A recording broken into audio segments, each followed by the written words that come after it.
What happens when the butterflies fade? What do you do when love isn't just about how you feel, but about the larger divine purpose for your marriage? Let's talk about it on today's episode. Welcome to the Secret Formula of Femininity for women who want to live a more feminine, fun, and fabulous life. I'm Dr. Nicole Monteiro, your host on this weekly journey to unlocking your inner radiance, nurturing fulfilling relationships, and becoming the best version of yourself. Welcome back, everybody. I'm Dr. Nicole, your guide on this journey to tapping into your feminine essence and elevating your relationships. And today we're talking about love on purpose, elevating your marriage beyond feelings. And as you'll remember, last week I had a great guest, relationship and marriage therapist Keisha Williams. And she was talking about what is the divine purpose of marriage. And I wanted to dig in a little bit deeper so that you could have some practical takeaways for how to sustain a healthy relationship, a fulfilling relationship that doesn't only rely on feelings, because we know feelings can be very fickle and very fleeting. So, to recap last week's episode, Keisha was great. We had such a great discussion. She's a Christian woman, I'm a Muslim woman, but we both agreed that marriage needs to have a higher purpose, especially if it's going to sustain over the years. And some of the things that she talked about, she had three main points. One was marriage isn't just about personal happiness, it's about purpose. It's not just happiness, right? Because happiness can come and it can go. That is not to say that your happiness doesn't matter at all. But if your whole marriage is staked on whether or not you feel happy 100% of the time, you're probably missing out on having a purpose for your marriage. And purpose could be anything outside of yourself. Now, from my perspective, it is, why are you married? And we'll talk a little bit more about that later. And she talks about it from the perspective of a kingdom marriage, that there's a marriage that's guided by principles, religious principles, in her case, Christian principles. But I think you need to think about what is the purpose outside of just your individual feelings, and what is guiding your marriage. Why did you decide to get married? Why are you deciding to stay married? And that comes to the second point that was made in our interview last week, which is that love is a choice. It is actually an active choice. It's not just an emotion. So if you're waiting only to feel something, then you're missing out on the part where you get to decide. Love is displayed through actions, and those actions are things that you choose to do or not do. So I always tell women, you could literally shift the whole dynamic of your marriage by choosing to do things differently. And yes, we know we want both people to be doing, quote unquote, doing the work, but it's not always going to happen where both people are in the same state of mind. So, thinking about what are the choices you can make to shift your actions that can shift the dynamic of the relationship. And when that happens, your emotional state changes as well. Okay? So that's point number 2, is that love is a choice, and it's something that you are having to consistently choose. And the third point, and you know I love this, was balancing the importance of balancing masculinity and femininity in a relationship. The idea that they must work together to create a divine balance for the marriage, so that the feminine, a lot of times as women, we run away from the feminine. We think it's weaker, we don't think it's valued. And that's because of a lot of shifts that have happened in society where women have been told that their feminine nature is weak, it's not going to lead to the goals that they want, it's not helpful. And so, even in a lot of our relationships, we have run away from the power of femininity. And so, Keisha and I got to talk a lot about balancing the masculine and the feminine and how that helps to support the broader purpose of your marriage. And, we talked about that S word of submission, what it means for partners to submit to each other, and also to submit to God or what they agree is the higher purpose of their marriage. So we had a really fun conversation. It was all about understanding that marriage isn't just about your happiness, understanding that love is a choice, and really working on balancing the masculine and the feminine. So today, we're going to take it a little bit further and we're going to talk about what is this mistake that people make in their marriage when they only focus on feelings. Now, I don't blame people because this is something that is pushed by society, it's pushed by movies, this idea that love is just about chemistry and passion, and we need to be chasing the feeling. And that's why you will have people walking away from relationships that could be improved upon and could be really great. But because they are missing a feeling in a moment, they feel like, okay, it's not worth it and I'm going to leave. And so there's a lot of jumping around because we're chasing passion and chemistry, and we don't understand how to create passion and chemistry. And we also don't understand that those things alone don't sustain a marriage. So when we focus too much on emotions, what happens? Now, I say this as someone that if you followed me, I encourage women, I encourage everybody, but I encourage women to really understand their emotions, be okay experiencing them, be okay expressing them in healthy ways. So we're not anti emotions, but we need to understand the place of emotions. And sometimes we'll have strong feelings in the moment. And if we just follow those feelings without any other input, we're going to be making mistakes. What kind of mistakes? Sometimes we're going to make impulsive choices. Like I said, oh, well, I don't feel passion or chemistry in this moment, so I'm out of here. We tend to, when we are in our big feelings, we will respond rather than, we will actually react rather than respond. So we don't practice pausing, taking in what we're hearing or feeling, and then responding. We just go straight to the reaction. It's because we feel it in our body. The feelings are big. The other thing is we give up when things are hard, right? It's like, yes, we know we don't have to be the strong superwoman or the strong black woman or be, accepting abuse and struggle love, but that doesn't mean that there's not going to ever be any adversity in life in general or in your relationship. When you're in your marriage, you are going through different phases and stages. You're growing. Your partner is growing, and it's not always at the same rate. One person might be elevated and the other person feels stuck, or vice versa. So things are going to feel like they're challenging at times. But that doesn't mean that it's time to give up. It doesn't mean that it's hopeless. It doesn't mean that you're helpless. So when we just go off of emotions, we make those impulsive choices, we react instead of responding, and we give up when things are hard. And if you really think about it, that is not a way to sustain a marriage. But if you have a higher purpose for your marriage, if you have a higher understanding that there are some core values, some core understandings that are guiding you, then it'll be easier not to make those mistakes because you will see bumps in the road as just a thing, right? Like think about it, when you're driving, there's always going to be potholes or detours or, times when there's a traffic jam. Do you just pull over, park the car and just walk, or stop going where you're going? No.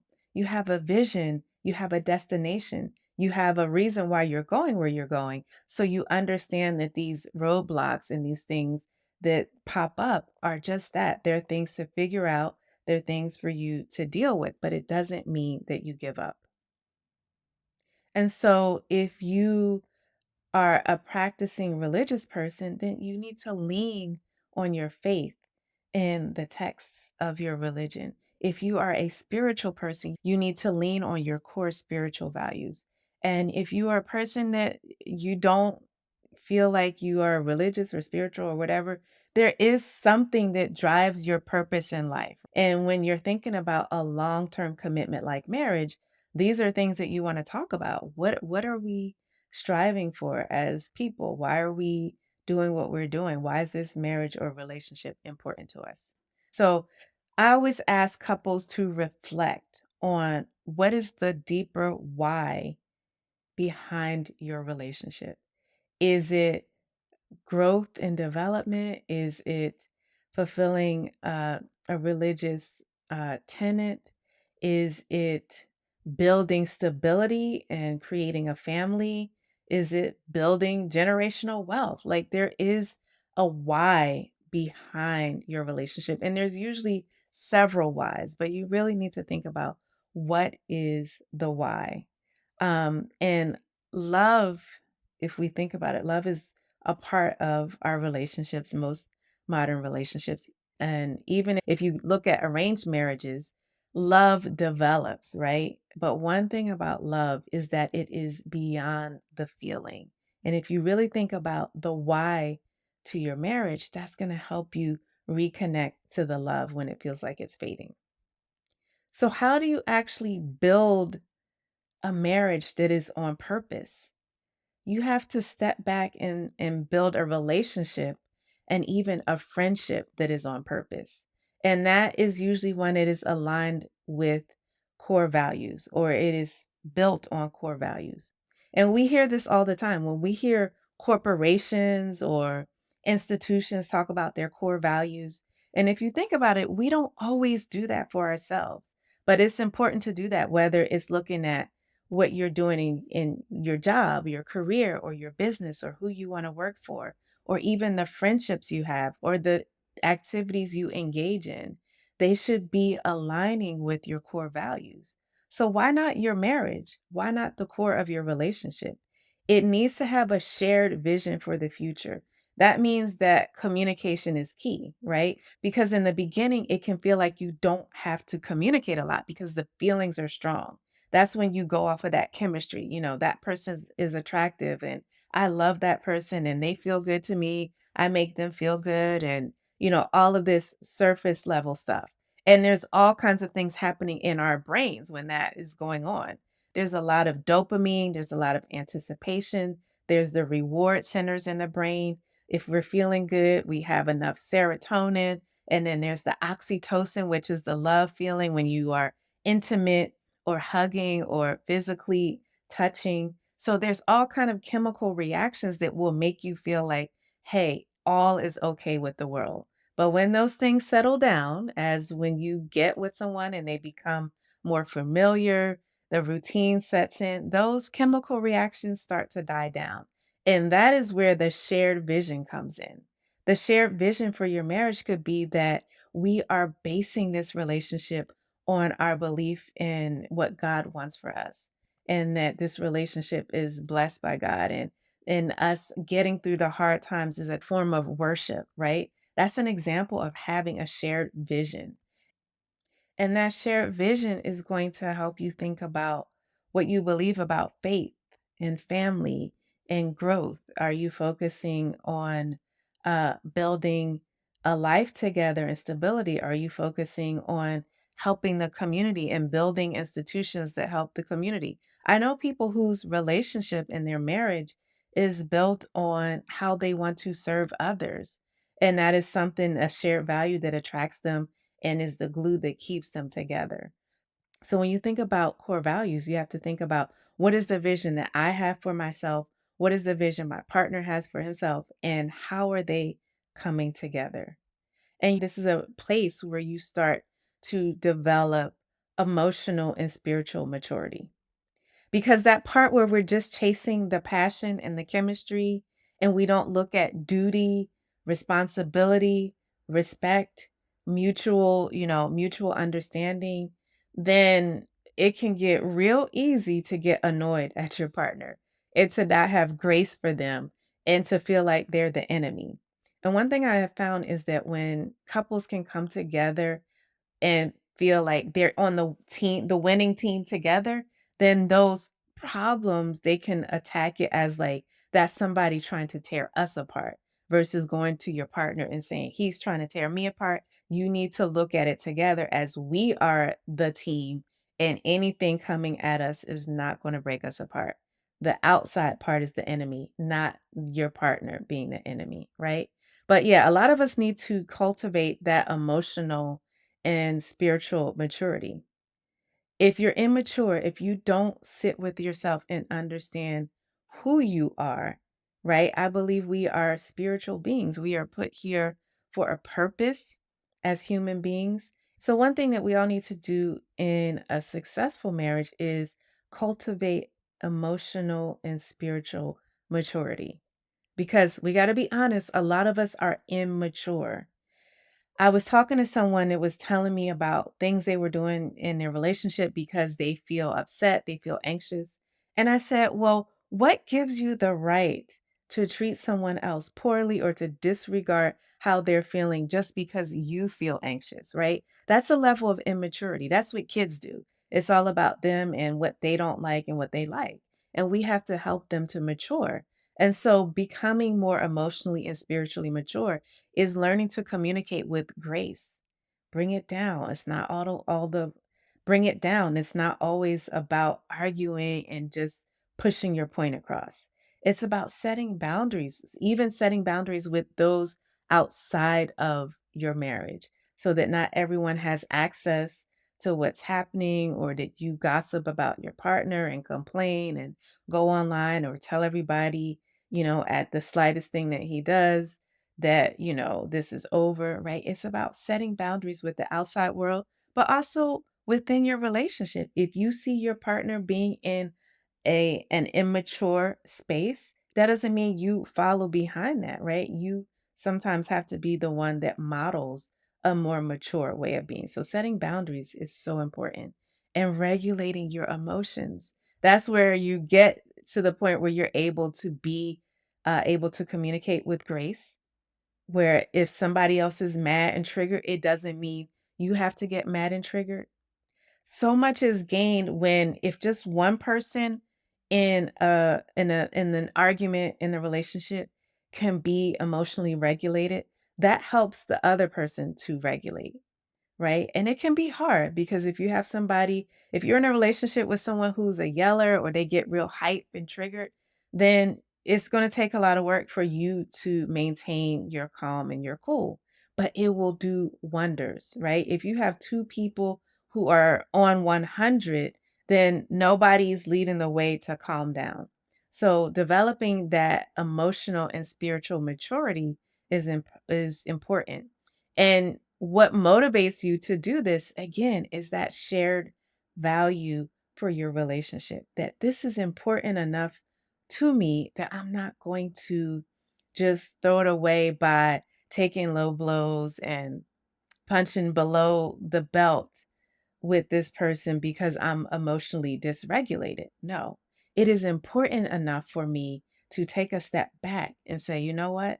I'm not going to make a decision in the moment that could destroy this purposeful vision, core value led relationship. The other thing is if you are a religious person, let God lead in your relationship. If you are a spiritual person, let spirit lead or your spiritual purpose lead in the relationship. There has got to be something outside of you. Even if it's tradition, there's got to be something outside of you that when you feel lost, when your partner feels lost, when life starts lifing, that can lead you and help you to see the light, help you to see a vision. And so when it comes to love, you have to ask yourself, is this relationship in line with what God wants for us, what God wants for me, wants for my partner, and for us together? Or am I just selfishly pursuing or fulfilling personal desires? Now, there is a place for personal desires. That's why we take so much time to be intentional about who we're choosing. And sexual attraction, sensuality, connection, communication, they are part of it. But you have to see the purpose, the larger purpose, as being the foundation. And then all of those other things will be part of it. Okay, so let's talk about love as a daily choice. That was something that Keisha and I had a great conversation about. And love is something that you practice even when you don't feel like it. You know how, in order to be fit physically, and I would say even mentally or emotionally, you have to engage in habits that are going to fuel that, whether or not you are motivated to or not. You can't only work out when you're motivated. Otherwise, most people, now there's some people who are super motivated, and shout out to you, right? But most people aren't always motivated, but they have to make a decision that they are going to do this. I walk every single day. I work out in other ways 4 to 5 times per week. It is a decision. It is not something that I'm just super excited all the time to do, but I can tell you that I feel so good afterwards. And the consistency of doing that over time, of making that choice to take those actions, it has a real effect on my health and well being. But think about your relationship. If you made the choice to always be kind, to communicate with grace, to try to have empathy and understanding, when your partner is doing something that you do not agree with, that you at least try to understand with deep empathy why they're doing it. It doesn't mean that you totally agree, but to understand why, that goes a long way. Because think about, if your partner tries to understand why you feel a certain way, that is going to make you feel heard, seen, and understood, and it's going to make you feel closer to that person. So it's not about how you feel or being motivated, it's about making the choice to do it. So, what are 3 things that you could decide to do regularly for your partner? It could be to make sure that you ask sincerely how their day was, not just saying it just to say it, but you sincerely want to know and listen. It could be making sure you say good morning with a smile. It could be doing something for them that you know is difficult for them to do. It could be packing their lunch. It could be helping to organize their clothes. It could be giving them a supportive, a word. It could be a happy text message that makes their day. Something that you know is going to just make a difference for them. And it's usually the small things that make a difference. When you look at people and their marriage eroding, and people who've ended their marriages, they will talk about the buildup or the accumulation of the little things that really, it just became one small straw that broke the camel's back. But that's because the camel was carrying a load that built over time. So it's really about making those choices daily. And I was talking to one woman. She was working with me in one of my coaching programs, and she talked about all of these annoying habits that her husband had, and he just, it just seemed like, she was like, I wonder if he's a narcissist because he does these things, he doesn't seem to care, he doesn't seem to consider me. And we talked about ways that she could consistently decide to lean in and be kind to him, support him, like little things, not things that would just, break her spirit, but things that don't take anything. Saying good morning with a smile, rubbing his shoulders and back when he came back home. And we also talked about, though, on her part, not avoiding difficult conversations. And so you're approaching it in 2 ways. You're making the choice daily to do actions that are helpful and kind to your partner, and you're also making the choice that this relationship means enough to me that I am not going to avoid difficult conversations, because we know that important communication helps a relationship. So it was really a shift for her, because our go to a lot of times, especially as women, is we shut down emotionally, and men have their way of shutting down too.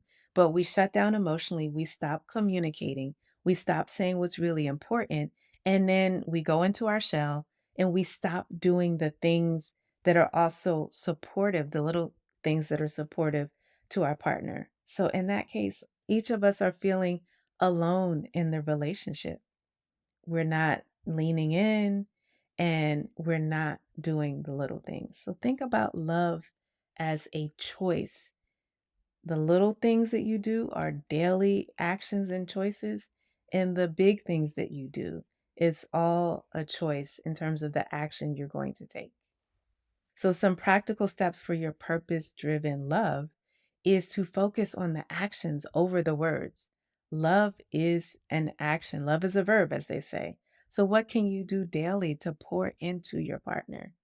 Create a practice together, a prayer practice, a spiritual practice.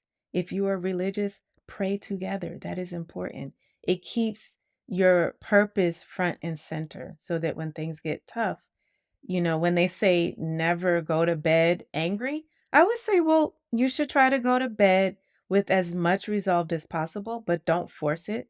But go to bed, try to be calm and dealing with your own emotions. Also, even when you're angry with each other, do not stop doing the consistent things that you do for each other, whether it's praying together or cooking for each other or doing things for each other. There should be some non-negotiables that you continue to do even when you're angry, because that is a great routine to have that shows your love for each other. And then also honor each other's masculine and feminine design. Women, sometimes you have to honor and respect that you need rest, that you need to fall back, that you don't have to be in charge and in control of everything. You have to be able to trust his leadership. And then you have to be able to give him space. And we also need the men to understand that we value them in their masculine role when they're able to be in leadership, when they're able to care for us and protect us and honor our emotions. Those are all part of their masculine roles, okay? But we have to understand that within ourselves before we can expect our partner to solely be the one to do that for us. So, what are some challenges or obstacles that you might face in your purpose driven marriage? Just because you have a purpose doesn't mean that there aren't going to be any problems. The whole reason we have a purpose is that it helps us to get through the problems, not that there won't be any. So, what if your partner isn't leading spiritually? What if they just aren't? What if they are doing the opposite of what you all decided together? You have to learn to encourage without nagging, and you also have to learn to refocus on yourself. Whenever I work with a woman who is really going through difficulties where her partner seems like he's on a whole different track, then I tell her, this is time for you to do you. Recenter yourself, ground yourself, get spiritually grounded, get emotionally grounded, and continue your routine. You cannot force somebody to do what they are not ready to do. But a lot of times, our example is the encouragement that our partner needed. So nagging never works. Think about it. I know for me as a child, like people nagging and telling me what to do, it never worked, right? So it doesn't work for kids and it doesn't work in adulthood, all right? The other thing that can happen is we're human. Attraction fades. What are you going to do when that fades? That's where you fall back on your emotional connection and your spiritual connection and you put the work in. Just because you all are tired, you notice that you're tired, you haven't been intimate, that is time to put it on the calendar. That is time to work on yourself, feel good about your body so you have the confidence so that you're not feeling like, oh my God, I don't want him to see me, right? Work on feeling good about yourself. Work on reestablishing a friendship, a discussion, a connection, and work on non sexual physical intimacy. So, touching, hugging, cuddling, those things can help to reignite and reinvigorate the chemical reaction that we had in the beginning.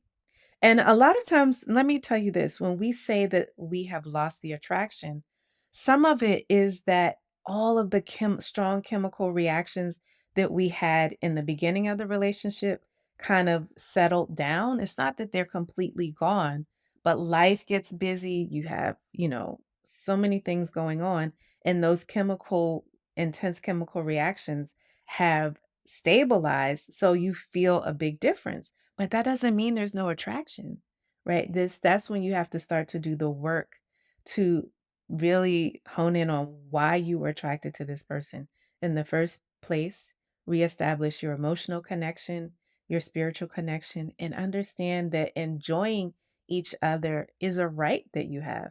In Islam, for us, it's like intimacy is an act of worship, and it is also one of the blessings that we have as human beings. We get to be intimate in our relationship and experience that pleasure. It's not just for reproduction, it's for pleasure. So understand that being connected to your partner is a right that you have. It's one of the perks and benefits of being married. And so you should really work on exercising that. And then when you hit rough patches, you have to remember it's commitment over convenience. Convenience says, when I'm no longer feeling good, I'm ditching this, it's over, it's no longer working for me. Commitment says, through thick and thin. Commitment says that this is a rough patch, it's a pothole that we're going over, but the destination and the reason that we're going to our destination is what's most important. So you have to remember that love is tested in hard times, not in easy times, right? Champions are built in the grit, right? If you look at any of the great sporting events, and you guys know I love sports analogies because I love watching it. I love the commitment and I love the character that's built when you have to commit even when times are rocky, right? So purpose matters most through the hard times in your relationship. It's a reminder of why we are doing this. So final thoughts on this. And this is something that I have gleaned not just from my own relationship, but from the hundreds of women that I have worked with and men and couples. Love is a choice, it's a calling, and it's a commitment. If you remember those three things, then you will be okay. You are choosing because this calling in your marriage is higher than you. And it is a commitment that you have to commit to daily through your actions, through your words, through how you approach it. It's a choice, a calling, and a daily commitment. So if you think about what does it mean to be intentional in love, if you remember those three pillars, you're already being very intentional. And in that way, you can refrain from having emotions be the only thing that drive your decision. I always tell people never go and decide you're going to get divorced right after a big argument. Now, a big argument might push you to that point emotionally where you feel like, I can't do this anymore. But that's a time to reflect. And that's probably a time to have a really difficult but important communication or conversation with your partner. But that's not the time to go behind his back and, find the divorce lawyer, right? You have to really understand that emotions have to be, you check in with your emotions, but you don't let them control you, especially when they are heightened.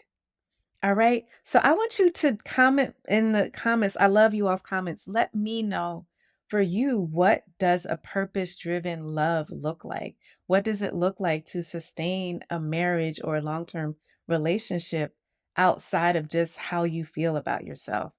What is one way that you keep purpose at the center of your relationship?